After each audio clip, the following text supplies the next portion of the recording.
Good morning and welcome to Thursday Kitchen, and this is Thursday Kitchen at Fisherwick, and we're interviewing Dave McCalmont, who is the Property and Facilities Manager at Fisherwick, but also an extraordinary chef.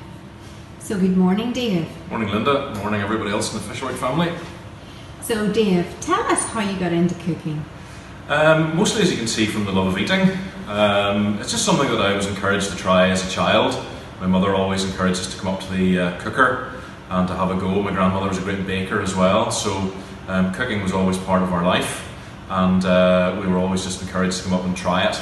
And sometimes it turned out really well, sometimes it didn't turn out well at all, but I haven't lost anybody yet, and not too many solicitors' letters arriving, so it's just really from a love of both food and entertaining, I suppose. We've always been very gregarious people, so we just liked entertaining and pleasing people, I suppose.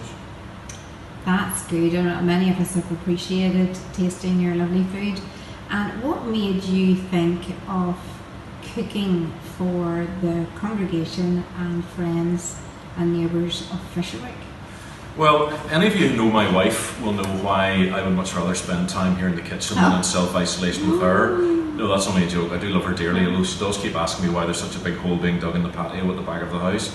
I've always enjoyed feeding people, and it's something that I do here on a regular basis. So it's just something I thought would be useful for the people who are stuck at home on their own, who maybe can't get out to the shops, who aren't maybe keen to cook too much for themselves. And it was just something that I felt I could contribute, fully supported by the church, to try and ease people through this unusual time that we're all enduring at the minute. So, what are you cooking, and how does the whole operation run? Okay, well, we have cooked so far somewhere in the region of about 600 individual meals.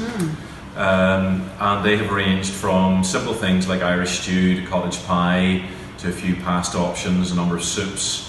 We're pushing the boat out a little bit this week. We're changing the menu, so we're going for something that's slightly more exotic, and with likes of mango chicken, some pasta bolognese. We have a few other pasta dishes on the go, and maybe chicken, leek and bacon, things like that. Things that are simple, not too spicy. The majority of people will hopefully eat and enjoy. They're easy to cook and easy to manage, and each portion is really a meal in itself, so you don't have to really add too much to it.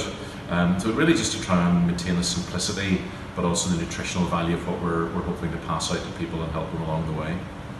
And how did you find out who might benefit from these meals, Dave?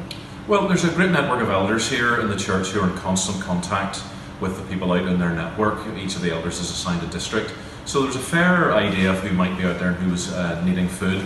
Also, our Wednesday club, who meet here on a Wednesday, is run by Sheena, Tom and Margaret as well, and they would have a fairly good handle on who is at home alone, who maybe is isolated on their own, and who does need a bit of assistance, and maybe even just a friendly face appearing every so often to deliver some food to them. So we have a reasonably good handle on who's out there. And how does the food get to the people, Dave? Well, we've had a very willing band of volunteers. In fact, Danielle, who's been coordinating this brilliantly, has actually had to turn people down every week. So we have a willing band of volunteers who are coming here to the church, collecting the food under strict conditions. The meals are all delivered frozen in individual portions. They're taking them away, and they're actually taking them around the network and delivering them to the people's houses. So that is how they're being distributed out into the network. That's lovely. That sounds great. And we've had very good feedback about how much these meals are being appreciated. So you're taking some time off over Easter, Dave? Yeah, hoping to take really the Easter weekend. It's not as if I can really go anywhere. But I enjoy gardening, so we have a nice garden at home, so we can spend a bit of time pottering about there, sitting in the sunshine hopefully, and just taking it easy for a few days and try and chill out a bit. Easter's normally a very busy time here, so it'll be actually quite strange not to be so heavily involved in what's happening on the actual church side in Fisherwick. Tomorrow morning would have been our early morning communion, so I'm normally here at about 5 o'clock in the morning, starting the breakfast or giving Danny a hand cooking, a breakfast for 100 people. So it's going to be unusual not to be doing that and to be involved in the day-to-day activities here, but it'll be a nice family time, so we're just going to enjoy that. Well, enjoy your time off and put your feet up and don't do too much gardening, Dave. Thank you very much, and a happy Easter to everybody out there. Thank you. Bye.